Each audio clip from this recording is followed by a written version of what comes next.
In Congress, July 4, 1776, the unanimous Declaration of the 13 United States of America. When in the course of human events, it becomes necessary for one people to dissolve the political bands which have connected them with another, and to assume, among the powers of the earth, the separate and equal station to which the laws of nature and of nature's God entitles them.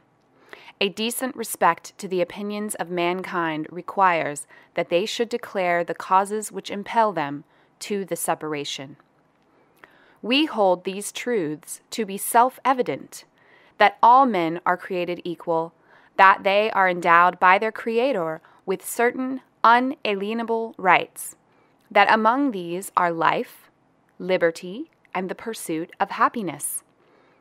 That to secure these rights, governments are instituted among men, deriving their just powers from the consent of the governed. That whenever any form of government becomes destructive of these ends, it is the right of the people to alter or to abolish it and to institute new government, laying its foundation on such principles and organizing its powers in such form as to them shall seem most likely to affect their safety and happiness. Prudence, indeed, will dictate that governments long established should not be changed for light and transient causes. And accordingly, all experience has shown that mankind are more disposed to suffer, while evils are sufferable, than to right themselves by abolishing the forms to which they are accustomed. But when a long train of abuses and usurpations, pursuing invariably the same object, evinces a design to reduce them under absolute despotism, it is their right, it is their duty, to throw off such government, and to provide new guards for their future security. Such has been the patient sufferance of these colonies, and such is now the necessity which constrains them to alter their former systems of government. The history of a present king of Great Britain is a history of repeated injuries and usurpations, all having in direct object the establishment of an absolute tyranny over these states. To prove this, let facts be submitted to a candid world. He has refused to assent to laws, the most wholesome and necessary for the public good. He has forbidden his governors to pass laws of immediate and pressing importance, unless suspended in their operation till his assent should be obtained. And when so suspended, he has utterly neglected to attend to them. He has refused to pass other laws for the accommodation of large districts of people, unless those people would relinquish the right of representation in the legislature, a right inestimable to them and formidable to tyrants only. He has called together legislative bodies at places unusual, uncomfortable, and distant from the depository of their public records, for the sole purpose of fatiguing them into compliance with his measures. He has dissolved representative houses repeatedly for opposing with manly firmness his invasion on the rights of the people.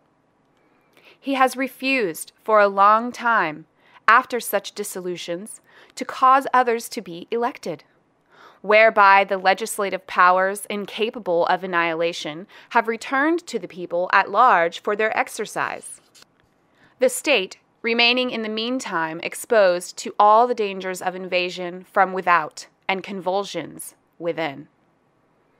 He has endeavored to prevent the population of these states, for that purpose obstructing the laws for naturalization of foreigners, refusing to pass others to encourage their migrations hither, and raising the conditions of new appropriations of lands.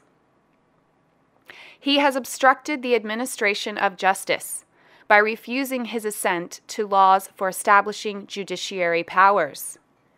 He has made judges dependent on his will alone for the tenure of their offices and the amount and payment of their salaries. He has erected a multitude of new offices and sent hither swarms of officers to harass our people and eat out their substance. He has kept among us in times of peace standing armies without the consent of our legislature. He has affected to render the military independent of and superior to the civil power. He has combined with others to subject us to a jurisdiction foreign to our Constitution and unacknowledged by our laws, giving his assent to their acts of pretended legislation, for quartering large bodies of armed troops among us, for protecting them by a mock trial from punishment for any murders which they should commit on the inhabitants of these states, for cutting off our trade with all parts of the world, for imposing taxes on us without our consent, for depriving us in many cases of the benefits of trial by jury, for transporting us beyond seas to be tried for pretending offenses, for abolishing the free system of English laws in a neighboring province, establishing therein an arbitrary government, and enlarging its boundaries so as to render it once an example and fit instrument for introducing the same absolute rule into these colonies, for taking away our charters, abolishing our most valuable laws, and altering fundamentally the forms of our government, for suspending our own legislatures and declaring themselves invested with power to legislate for us in all cases whatsoever.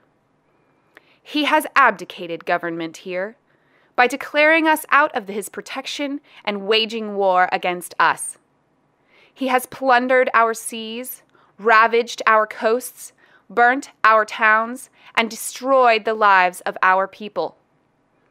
He is at this time transporting large armies of foreign mercenaries to complete the works of death, desolation, and tyranny, already begun with circumstances of cruelty and perfidy scarcely paralleled in the most barbarous ages, and totally unworthy the head of a civilized nation. He has constrained our fellow citizens taken captive on the high seas to bear arms against their country, to become the executioners of their friends and brethren, or to fall themselves by their hands.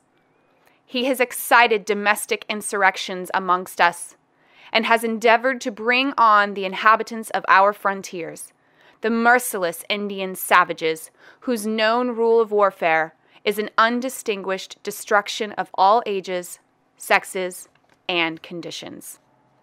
In every stage of these oppressions, we have petitioned for redress in the most humble terms. Our repeated petition have been answered only by repeated injury. A prince, whose character is thus marked by every act which may define a tyrant, is unfit to be the ruler of a free people. Nor have we been wanting in attention to our British brethren.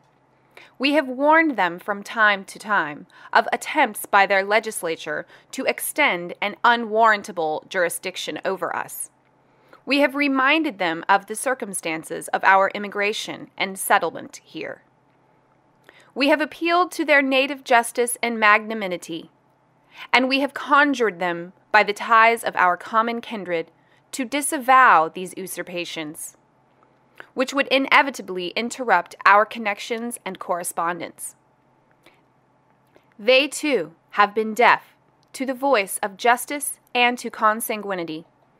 We must, therefore, acquiesce in the necessity which denounces our separation, and hold them, as we hold the rest of mankind, enemies in war, in peace friends.